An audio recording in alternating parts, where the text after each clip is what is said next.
দর্শক, একটি লজ্জাস্কর সংবাদই বটে। সেটি হচ্ছে জাগো নিউজ 24 অনলাইনের সংবাদ, আজকের সংবাদ। জাতীয় সংবাদ হিসেবে ওনারা এটা লিড নিউজ করেছেন। ভুয়া তথ্যে আবেদন, বস্তায় ভরে ৬০০ বাংলাদেশির পাসপোর্ট ফেরত। আমি সংবাদটি তাদের অনলাইন থেকেই পড়ছি। সেটি হচ্ছে, প্রধান উপদেষ্টার বিশেষ দূত লুৎফে সিদ্দিকীর কাছে বস্তা ভর্তি ৬০০টি পাসপোর্ট পাঠিয়েছে সিঙ্গাপুরে অবস্থিত কানাডিয়ান হাইকমিশন। পাসপোর্টগুলো বাংলাদেশের নাগরিকদের, যারা কানাডায় ভিসার জন্য আবেদন করেছিলেন। বুঝতেই পাচ্ছেন বিষয়টি কী। বিষয়টি বিস্তারিতভাবে এখানে দেয়া আছে। অর্থাৎ তারা বলেছেন, এই ৬০০টি আবেদনকারীর প্রত্যেকের আবেদনপত্রে দেয়া তথ্য, সার্টিফিকেট ও প্রয়োজনীয় ডকুমেন্ট ভুয়া বলে প্রমাণিত হয়েছে।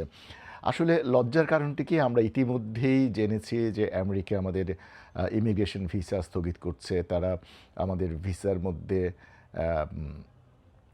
বন্ডিং অর্থাৎ ফান্ড জমা রেখে তারপরে ভিসা নিতে হবে। আমাদের সিঙ্গাপুরে ভিসা নিতে গেলে জটিলতার সৃষ্টি হচ্ছে, মালয়েশিয়ায় ভিসার জন্য জটিলতার সৃষ্টি হচ্ছে, আমাদের থাইল্যান্ডে আমাদের যেখানে অ্যাভেলেবেল ভিসা ছিল সেটিও জটিলতার সৃষ্টি করছে। দুবাইয়ে তো ভিসা দেওয়া বন্ধই করে দিয়েছে। ইউরোপ বা কানাডা এগুলোর কথা তো বাদই দিলাম।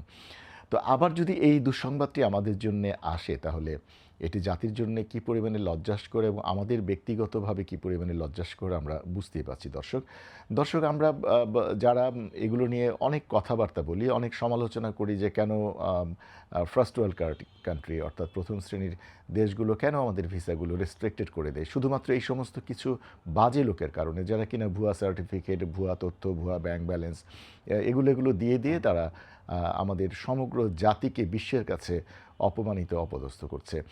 বিষয়টি তাদের ব্যাপারে সতর্ক হতে হবে। বাংলাদেশের আইনশৃঙ্খলা রক্ষাকারী বাহিনী যারা আছেন, অথবা যারা এই কাজগুলোতে জড়িত, যারা এই কাজগুলোতে আমাদের যারা বিদেশ যাত্রী আছেন, বিদেশ গমনেচ্ছু আছেন, তাদের ব্যাপারে যাতে একটু সতর্ক থাকেন। অর্থাৎ ভুয়া কোনো কাগজপত্র দিয়ে যাতে আমরা আমাদের এই ধরনের জটিলতার সম্মুখীন হতে না হয়। এতে করে হয় কি, খারাপ লোকের জন্য অনেক ভালো ভালো লোক, যারা রিয়েলি ভিসা পাওয়ার উপযুক্ত বা ইমিগ্রেন্ট হওয়ার উপযুক্ত অথবা বিদেশ যাওয়ার উপযুক্ত, তারা ভিসা থেকে প্রত্যাখ্যাত হচ্ছে। সবাইকে ধন্যবাদ, ভালো থাকবেন।